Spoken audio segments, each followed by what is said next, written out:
Hola mis amigos, es este otro programa del Museo Sin Fronteras, donde hoy vamos a hablar un poquito del periodo de la esclavitud. Más que hablar del periodo de la esclavitud, vamos a mostrar algunos implementos utilizados durante el periodo de la esclavitud acá en Uruguay, en Brasil, en Argentina y gran parte del mundo.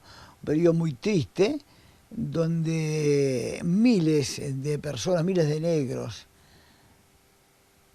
traídos de África, donde se rompía todo un sistema sociopolítico, cultural y religioso, eran traídos a trabajar acá, obligados a hacer lo que no querían. Un periodo sumamente triste para los africanos y un periodo, ¿por qué no triste para todos nosotros, que durante muchísimo tiempo estuvimos estudiando la vida de ellos? Sabemos que, por ejemplo, en Uruguay la esclavitud no fue tan, mejor dicho, fue mucho más benigna que en otros países. Acá, tanto en Uruguay como parte de Argentina, el esclavo se integró a la familia rioplatense. En otras partes, como Brasil, ya en las grandes plantaciones, era desgraciadamente considerado un animal más y tratado como un animal más. Ese ser humano que lo obligaron a salir de su familia, lo obligaron a salir de su tierra, lo obligaron a dejar sus amigos, familiares, su medio, para o someterlos a lo que no querían, someterlo a un trabajo forzado, salvaje, que en muchos casos terminaba en pocos días con la muerte de los esclavos. Esto que están acá, el museo tiene aproximadamente unas 72 piezas del periodo de la esclavitud. Muchas de ellas fueron conseguidas en el año 63-64 en la estancia que era de Antonio de Sousa Neto, que fue el proclamador de la República Riograndense. Ya en más de una oportunidad lo hemos comentado en nuestro programa, ese señor, ese general que proclamó la República Riograndense. Posteriormente, cuando la Revolución Farroupilha fue vencida, él vino para Uruguay, compró tierra en Tacuarembó y Paysandú. Su estancia era muy grande, aparece entre 40 y 60.000 cuadras. Casó con una sanducera, formó la estancia La Gloria, que aún hoy totalmente reformada, pero aún existe. Y ahí trajo una cantidad de esclavos él, con él, de los que pudo salvar de la última batalla, Farroupilha, Ponche Verde, donde se mataron todos los negros. Desgraciadamente aquellos terribles lanceros negros fueron todos desarmados en la noche anterior y el otro día ejecutados prácticamente por el ejército. Antonio Sousa Neto vino para acá, no permitió que sus negros integrasen esa matanza, formasen parte de la matanza, y se internó en Uruguay. Sabemos que en esa estancia, era inclusive, sabemos que en el año 64, diciembre de 64 y 65, formó parte de las tropas que sitiaron Paysandú. Y él se presentó al ejército brasileño, que estaban a las órdenes prácticamente de Flores, con 120 soldados negros, y acamparon en las actuales calles 33 y 18 de julio. No tenemos ningún conocimiento que haya participado directamente en la defensa, en la toma de Paysandú, pero sí sabemos que formó parte de los que atacaron Paysandú. Bueno, en esta estancia habían quedado muchísimas cosas. Un señor rematador de Paysandú en el 63-64 compró todo lo que estaba en un galpón, lo compró por hierro. Luego lo exhibió en su comercio que tenía en la calle 19 de abril, creo que 19 de abril, entre Uruguay y Charrúas. Posteriormente vino para Rivera, allá por el año 77.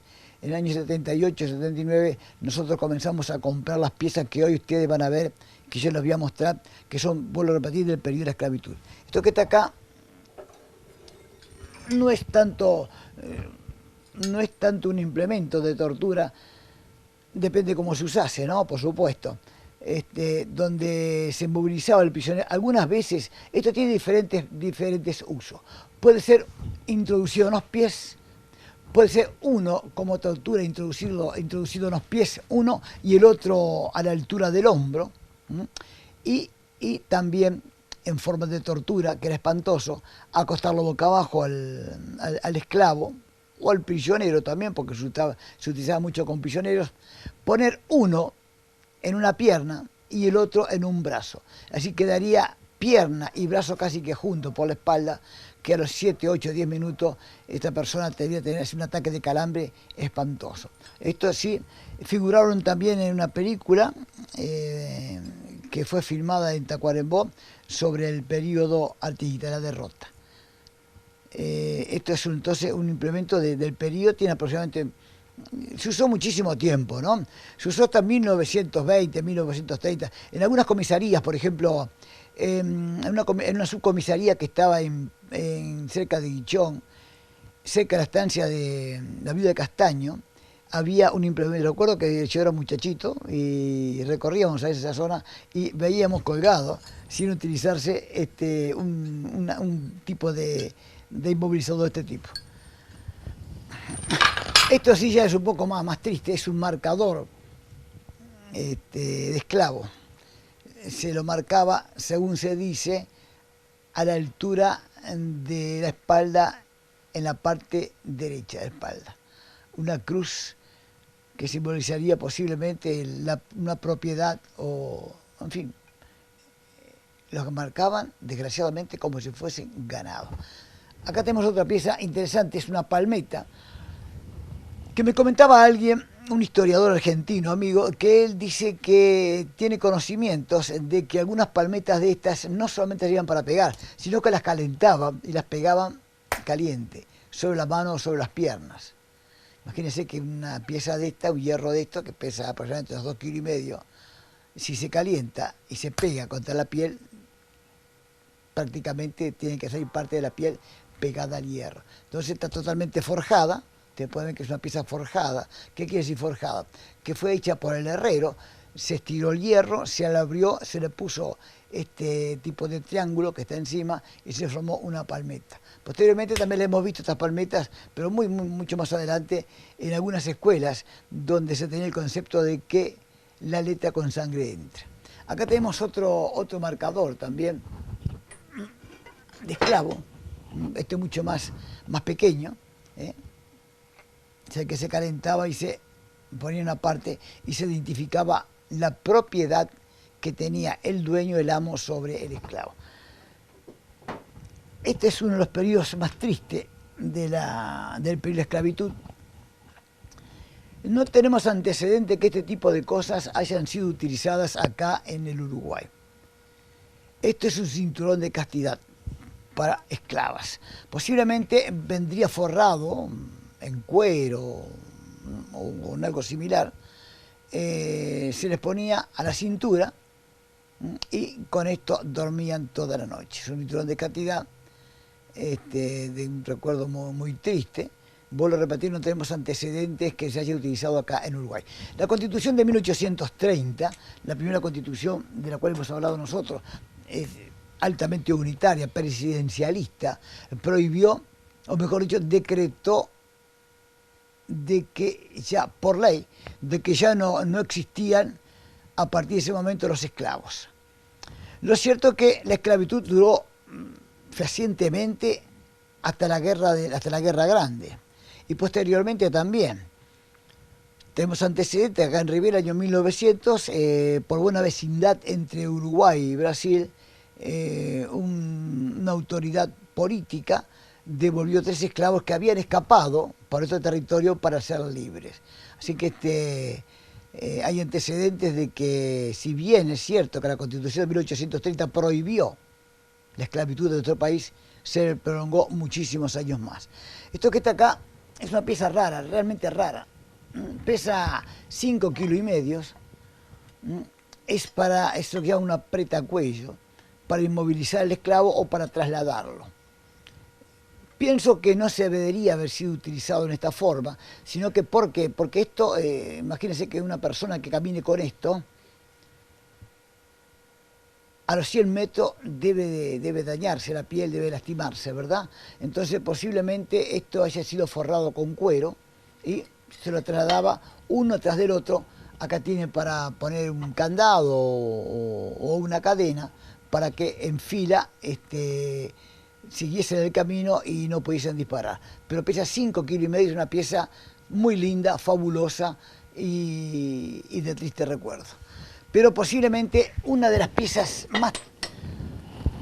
y que no tenemos antecedente porque hay algunas piezas que estamos mostrando que están en algunos museos de Brasil, pero esta no.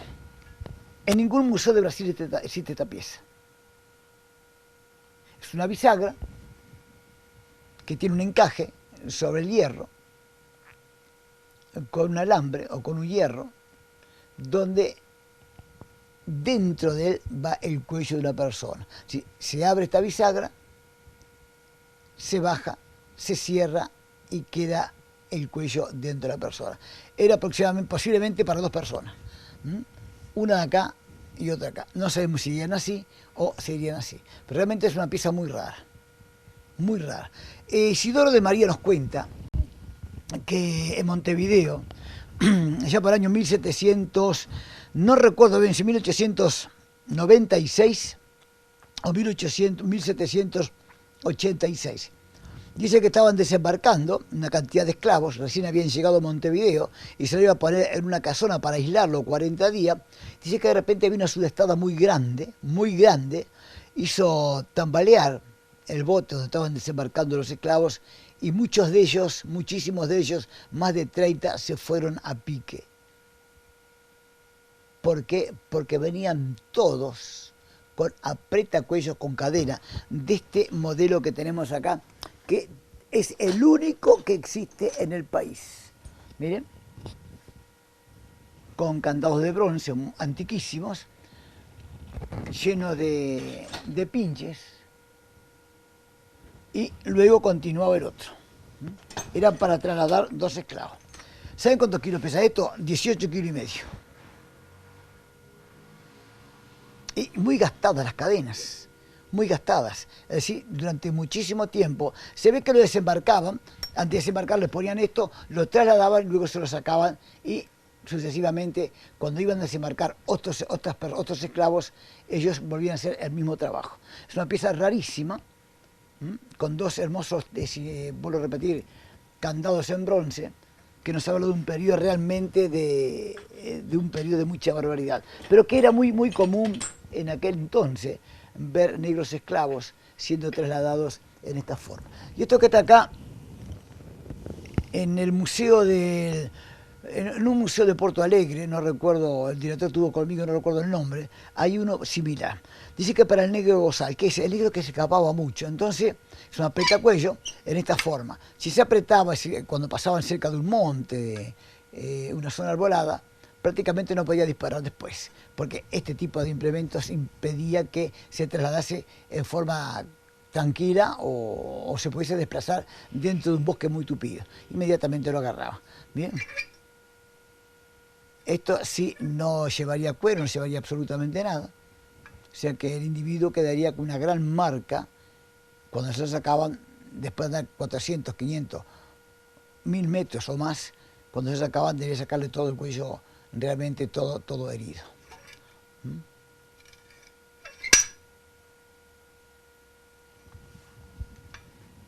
Tenemos muchos implementos. Acá tenemos uno muy lindo, que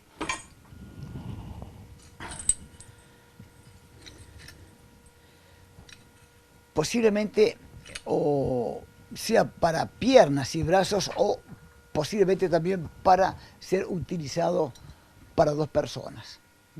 No lo hemos podido abrir, está muy arrumbrado, no quisimos tampoco hacer fuerza para tratar de abrirlo. Tiene un sistema medio raro de apertura y de cierre. Total, solamente basta para tenerlo como un recuerdo triste de nuestro periodo de la esclavitud. Son 2. Tal vez algún día hagamos alguna exposición sobre los implementos que tenemos, se llaman implementos de torturas, porque realmente son como estos que está aquí, son realmente implementos de tortura. Esta pesa 3,9 kilos. es otro apretacuello, ahí se abre, se cierra, y acá hay una argolla que posiblemente iría adherida a una cadena, o se haría sujeta a un palo, en fin, no sabemos qué fin cumplía. Lo que sí sabemos que el fin que cumplía esto era inmovilizarlo o tratar de trasladarlo o impedir que el negro escape. Totalmente forjado, es una pieza muy linda y rara. En los museos nuestros de Montevideo tenemos muy poco y nada del periodo de la esclavitud referente a inmovilizaciones. Tenemos un hierro donde hay varios inmovilizadores pequeños que, por lo que pudimos averiguar, dicen que como las negras esclavas escapaban muy seguido del trabajo, cuando estaban trabajando en la tierra, sus dueños, sus amos, ponían los niños en el medio del campo con esa varilla apretada y sujeto a la varilla, para que la madre viese que si ella se escapaba, el niño quedaba en poder de los dueños. Eso hacía que la mujer se resignase y siguiese trabajando.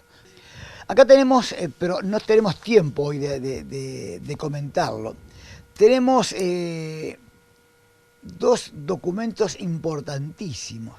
Uno que tiene 20 carillas, 10 hojas, de dos esclavos que escaparon del Brasil en el año 1836. 1836.